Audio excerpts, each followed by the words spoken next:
October 1st, 2025 Daily Bread. Passage 2 Chronicles. Chapter 6, verse 12 to verse 21. Key verse 21. Key verse 21 title: Solomon's Prayer of Dedication. Then Solomon stood before the altar of the Lord, in front of the whole assembly of Israel, and spread out his hands.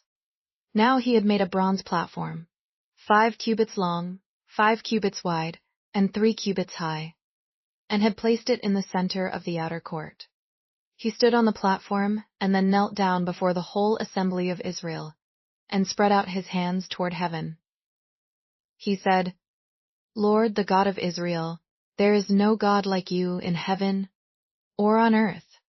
You who keep your covenant of love with your servants, who continue wholeheartedly in your way. You have kept your promise to your servant, David, my father. With your mouth you have promised, and with your hand you have fulfilled it, as it is today. Now, Lord, the God of Israel, keep for your servant David, my father, the promises you made to him when you said, 'You shall never fail to have a successor to sit before me on the throne of Israel, if only your descendants are careful in all they do to walk before me according to my law, as you have done.' And now, Lord, the God of Israel, let your word that you promised your servant David come true. But will God really dwell on earth with humans? The heavens, even the highest heavens, cannot contain you. How much less this temple I have built? Yet, Lord my God, give attention to your servant's prayer and his plea for mercy. Hear the cry and the prayer that your servant is praying in your presence. May your eyes be open toward this temple day and night, this place of which you said you would put your name there. May you hear the prayer your servant prays toward this place. Hear the supplications of your servant and of your people Israel when they pray toward this place. Hear from heaven, your dwelling place. And when you hear, forgive. Daily Bread message.